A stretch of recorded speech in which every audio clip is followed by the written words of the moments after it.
Thanks for staying with us. Our beautiful botanical gardens on Westmoreland Boulevard are getting better all the time, and now there's a new committee that is working to bring art to those botanical gardens. To talk to us about that today is Councilwoman Burger. Thank you for coming in here. Thanks for having me. It's my pleasure. Yeah. Good to be here. And also Richard McAfoos, who does a lot of things in our community, especially with the Historical Society and a lot of work out at the Botanical Gardens, among other things. Thanks for joining us. Thank you. So we'll start with you, Councilwoman Burger. Yeah. This committee is called ACEP. What is this committee? Yeah, ACEP, so Art and Cultural Enhancement Program, and that is our project to really bring art to the Botanical Garden and kind of enhance the beauty that's already there. It's getting better all the time. This Botanical Gardens has been open 4 or 5 years now. Yeah. Steadily growing, new things are getting planted. Doesn't it feel like it's always been there? It kind of does, because that beautiful site's always been there, and anybody who ever got curious and went out and walked around out there before the Botanical Gardens would have liked what they've seen. Right. And now it's just been made better. Paths made through to get a better look at some of the foliage out there, just to enjoy a beautiful place. Mm-hmm. So the need for this was just to enhance the whole gardens itself? Yeah, and to take an opportunity to bring art deliberately to Port St. Lucie. And what a better place. I mean, that place is nice to go to the way it is currently. It's a good place for respite. It's a nice place to go and walk the 4.5 miles of sidewalk that's in there. It's just well done as a botanical garden. But now to be able to bring art in there and to allow it to complement what's going on is really just an opportunity for people to come in and enjoy it even more and make it a destination point for people outside of Port St. Lucie as well. The Gardens has been a venue for other events, other kinds of cultural entertainment, even a council meeting or council workshop a couple of times. That's right, we have. And that's culture, right? I mean, come on. That's high culture, bringing it to Port St. Lucie. Well, the events that they have, that we have there currently with the Fort Pierce Jazz and Blues Society, they're beautiful, they're packed. What is that, every other Wednesday? Very popular every other Wednesday. Very popular event. Yeah. That band, those people that come in, those jazz musicians really know how to get people going, and the crowd loves it. Yeah. It's a great event. Beautiful venue. Yeah, it is. So, Richard, you are part of the committee. You're a volunteer at the garden. This is let's talk about how the gardens is run out there. We don't have city employees staffing the gardens. We have a group of volunteers. That's correct. We have a Friends of the Port St. Lucie Botanical Gardens, which is a separate corporation. It's a charity, a 501c3. I'm on the board, and the Friends manages and operates the gardens under contract with the city of Port St. Lucie. And so the city, in essence, has one employee, and that's a maintenance person on site, but he also does things in other locations, but his primary location is there, and that's for groundskeeping. Everything else, and handling the literally thousands and thousands of visitors that come through the gardens in a year's time, they're handled by the all-volunteer Friends organization. And so the gardens, as we refer to it as the gardens, rather than the drawn-out name, is not only a huge compliment to our city and area, the Treasure Coast, the entire Treasure Coast, but it's last year we calculated the value of just the volunteer hours that were submitted, because oftentimes people don't submit them, but they range in the $300,000+. If you calculated it on a low wage with normal benefits, over $300,000. That's a fantastic savings for the city. And Councilwoman Burger, you approve the budget and go through the budget line by line looking at things. That amounts to a lot of money that we wouldn't be able to have if it weren't for that. Yeah, we wouldn't be able to have the Botanical Gardens, the gardens, the way it currently is without the volunteers. And the Friends are just an amazing group of people that do it because they care and it's passion for them. So how are decisions made out there? There's not money funded from a regular city source paying budgeted, but still some things need to be paid for. Where does any of that money come from? Well, Friends, the charity, we, through the board and through our membership, we do many different events, and whether it's plant sales where we raise funds, whether it's any other types of special events, the Fort Pierce Jazz and Blues, the Jazz Jams, we derive some income from that. All the money we take in, of course, is charity money, they're donations, and that is put aside for future improvements, and also for projects such as the ACEP, the new concept ACEP. So this ACEP is a subcommittee of the Friends group, or is it different people? ACEP is a subcommittee of the Friends of the Port St. Lucie Botanical Gardens, and it was put together by Councilwoman Burger and myself with Stephanie Alessandrini Giarappa, who is the president of the board of Friends. And the committee is made up of our mentor, Councilwoman Burger, State Representative Gail Harrell, the chairman of the County Board of Commissioners, Todd Mowry, the Steve Garrett, who is with Lucido. He's the vice president of Lucido and Associates. He's an landscape architect who they did the original gardens. They were in on the construction, the whole project. Right. So Anita Prentice, who is a well-known area artist. I call her the park bench lady. She does all those bus benches and whatever. Mosaics, the mosaics on them. Everywhere in the county. It's beautiful. Pat Cochran, who's also a very well-known St. Lucie County artist, and he has his own foundry. And then Marcia Moore, who is from Martin County, from Stewart, who is all of those, a sculptress, an artist, and a designer. And so we've brought 3 artists together, each with their own unique talents as well. Each is a little different. Yeah. And then Stephanie Alessandrini Giarappa, the president, and myself. So there's the 9-member ACEP subcommittee.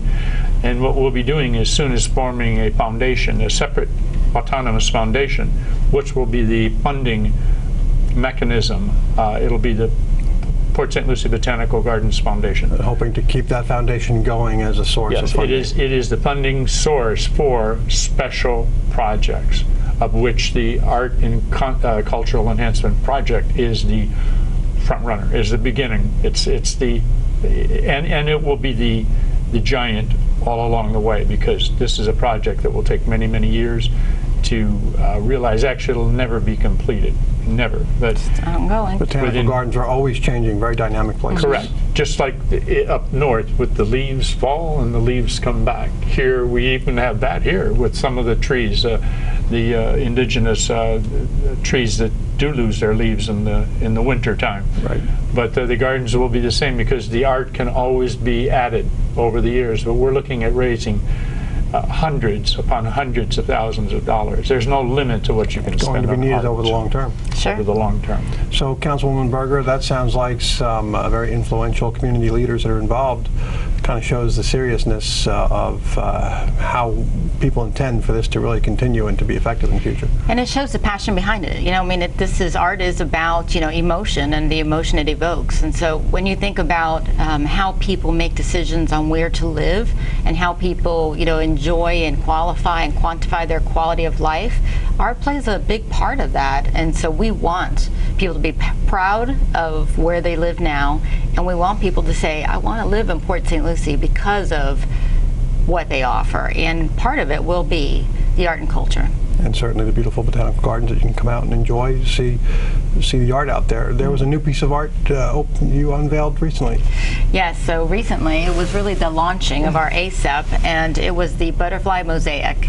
And it was beautifully done by Anita Prentice, and it was done in memory of Joan Berger. And she was a community activist, I don't know if that's the right... founding member of the gardens. Yeah, too. she was, and she was just so active in the community, and in such a good way. She did a lot for our community. She did a lot, yes, and she's a good friend. And so I was happy to be there with the unveiling and to really just kind of feel the emotion when we opened that curtain up.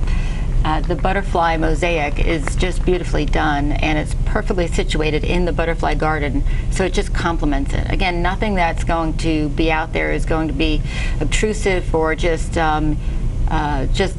feeling disconnected. Everything is going to feel very connected, and that's deliberate. And it all kind of will work together to create that experience. That's right, the feeling. And the natural, from a different aspect, the funding for that, without giving numbers, was raised by 2 or 3 friends of Ms. Berger, and given quietly, discreetly, which is how most donations to charities are given, as to honor her memory, and there will be a plaque there. But the artists also contributed half of the cost.